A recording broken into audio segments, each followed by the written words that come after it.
محترم سامعین اور معزز ناظرین اکرام، آپ نے جب آپ چھوٹے سے تھے، بچپن میں تھے، تو آپ نے کہانیاں خوب سنی ہوگی، نانا نانی سے، دادا دادی سے آپ نے کہانیاں سنی ہوگی۔ تو میں آپ کے سامنے جو ہے اسلامی ایک تواریخ کی کہانیاں سنا رہا ہوں۔ اور آپ نے ایک سنا ہوگا تابوت سکینہ کا نام، قرآن کے اندر بھی اس کا ذکر ہے، سورہ بقرہ کے اندر دوسرے پارے کے لاسٹ کے اندر تابوت سکینہ کا ذکر آتا ہے۔ اب یہ تابوت سکینہ کیا ہے؟ یہ ایک صندل کی پیٹی ہے جو حضرت نبینا آدم علیہ السلام سے چلی آ رہی ہے، یہ اسرائیلی روایات بتاتی ہے۔ ایک نبی ہوئے تھے حضرت شمیل علیہ السلام بنی اسرائیل کے اندر، یہ بوڑھے ہو گئے تھے، تو ان کے پاس آپ کی قوم آئی اور مطالبہ کرنے لگی کہ آپ ہمارے لیے کوئی لیڈر، کوئی قائد مقرر کر دیں جس کے انڈر میں ہم فتوحات حاصل کریں، ملک شام کو فتح کریں، جو ہمارا آبائی اور اجدادی ایک ملک ہے اس کو ہم فتح کریں۔ تو حضرت شمیل علیہ السلام نے طالوت کو مقرر کیا، کہا کہ آپ میری بات کو مان لو گے؟ تو انہوں نے کہا کہ ہم مانیں گے ضرور آپ کی بات کو۔ تو طالوت کو مقرر کیا، تو اس کے اوپر بھی بنی اسرائیل کی جو قوم تھی اجل تھی، اس نے کہا کہ اس کی تو کوئی وقت نہیں ہے، معاشرے کے اندر کوئی دوسرے آدمی کو مقرر کریں۔ تو حضرت شمیل علیہ السلام نے کہا کہ اللہ کی طرف سے یہ منتخب کیا جا رہا ہے اور آپ اس کی پیروی کریں، اقتداء کریں۔ بہرحال، اور حضرت شمیل علیہ السلام نے یہ بھی کہا تھا کہ وہ جو غیر مسلم آپ کی پیٹی کو لے کے گئے ہیں، جو بنی اسرائیل کے یہاں بہت با برکت سمجھی جاتی تھی، نبیوں سے وہ سلسلہ چلا آ رہا تھا اس پیٹی کا، تو کہا کہ جو آپ کی پیٹی لے کے گئے وہ بھی آپ کو واپس بھیج دیں گے۔ تو اس پیٹی کا قصہ یہ ہے کہ جب وہ لے کے گئے ملک کے شام، جو غیر مسلم حکمران تھے، تو ان کے وہاں طاعون پھیل گیا، وبائیں پھیل گئی، پینڈیمک ہو گیا اور کوئی تکلیفیں ہو گئی۔ تو ان لوگوں نے سمجھا کہ شاید ہم ان کی یہ بابرکت پیٹی لے کے آئے، اس کی وجہ سے یہ وبائیں، یہ مصیبتیں، یہ بلائیں، یہ سنکٹ، یہ کرائسس ہمارے قوم کے اوپر آ رہا ہے۔ تو انہوں نے ایک بیل گاڑی منتخب کی، اس کے اندر اس پیٹی کو رکھ دیا اور اس بیل گاڑی کو چھوڑ دیا کہ کہیں بھی اس کو لے کے جائے، ہمارا پیچھا چھوٹے، تو وہ پیٹی واپس ان کے پاس آ جاتی ہے۔ بہرحال پھر یہ حضرت طالوت کے زمانے کے اندر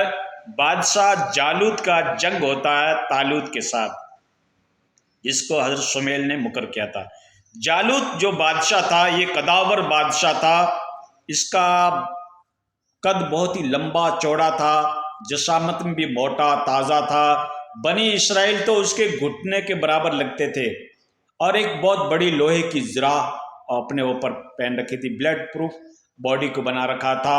اور ان کی ایک آنکھ ہی کھلی رہتی تھی۔ جب وہ بادشاہ چڑھائی کرتا ہے طالوت کے یہاں پر، تو حضرت داؤد علیہ السلام کی عمر اس وقت صرف 16 سال کی تھی۔ آپ چروا تھے، بکریوں کو، جانوروں کو چرا رہے تھے، پہاڑ کی چوٹی کے اوپر دیکھا کہ وہ جالوت بادشاہ آ رہا ہے، تو ان کے پاس ایک گلیل تھی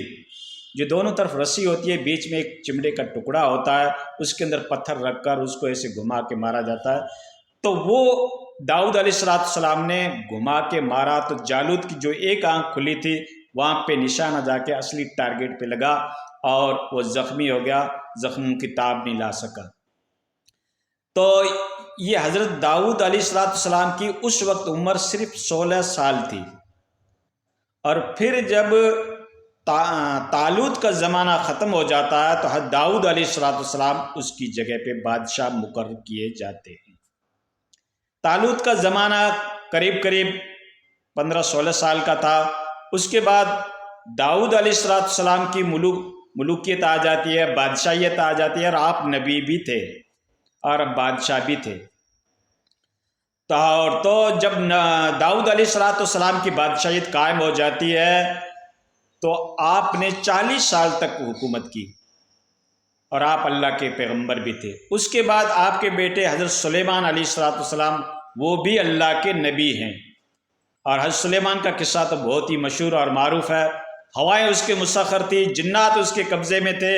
ہر جاندار چیز کی بھاشا، لینگویج، لسانیات کو آپ پہچان لیتے تھے۔ حضرت سلیمان کو بادشاہیت ایسی ملی تھی، نہ تو پہلے کسی کو ملی، نہ قیامت تک کو بادشاہیت ملے گی۔ ہوائیں آپ کے تخت کو لے کر اڑا کرتی تھی، پورے ورلڈ کے اوپر آپ کی حکومت دھیرے دھیرے قائم ہو گئی تھی۔ تو حضرت سلیمان علیہ السلام کو ایسی اللہ نے بادشاہی دی تھی۔ تو یہ جو پیٹی جو تھی یہ نبیوں سے منتقل ہوتے ہوئے آگے بڑھتی گئی، اور اس پیٹی کے اندر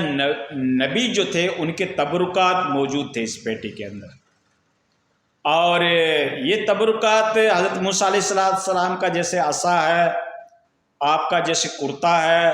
ہارون علیہ السلام کے جو تبرکات ہیں وہ بھی اس پیٹی میں تھے، دیگر پیغمبروں کے بھی ہو سکتے ہیں۔ اور حضرت موسیٰ علیہ السلام کو اللہ رب العزت نے کوہ طور پر بلا کر جو توریت کی تختیاں دی تھی وہ بھی اس پیٹی کے اندر بتائی جاتی ہے بنی اسرائیل کی روایات کے اندر۔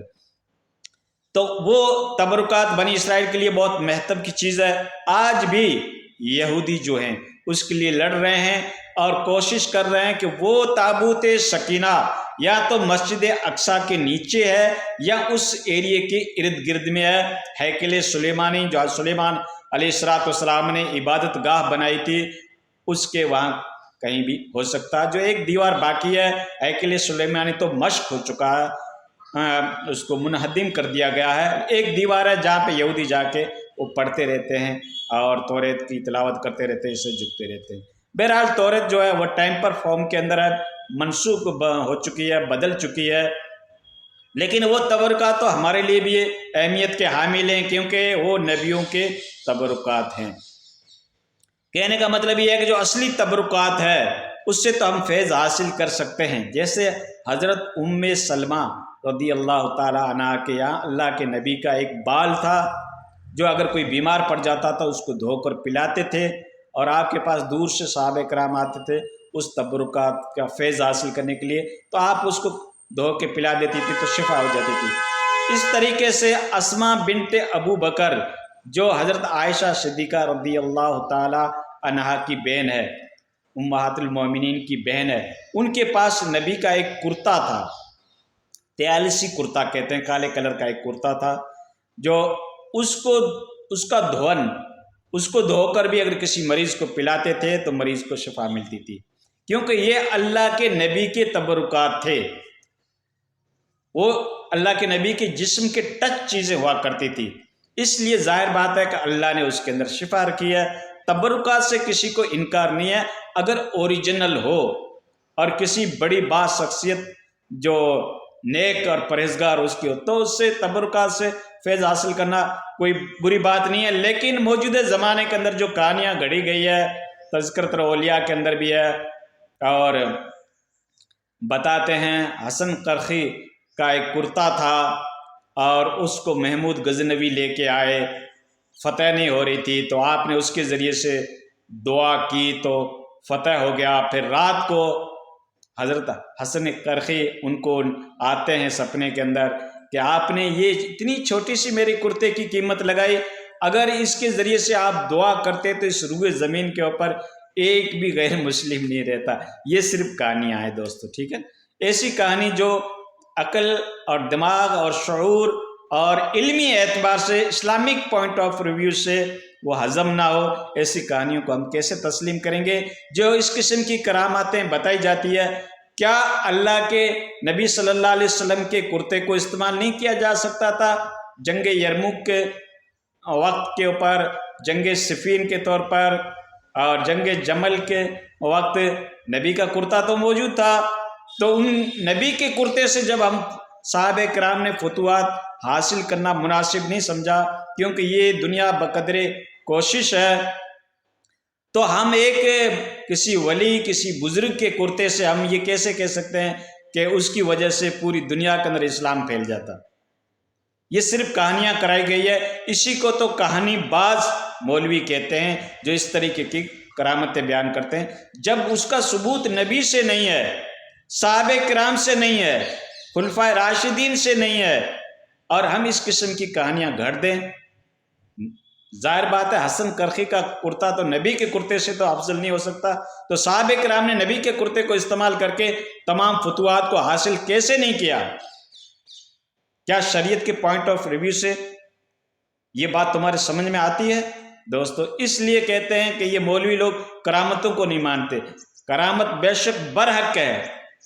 اللہ کے نیک بندو کے یہاں خرق کے عادت کے طور پر کوئی چیز ظاہر ہو ہم اس کو کرامت کہتے ہیں، اور نبی کے ہاتھ کے اوپر کوئی اجنبی چیز ظاہر ہو ہم اس کو معجزہ کہتے ہیں، ہم مانتے ہیں، لیکن لیگل بھی تو ہو،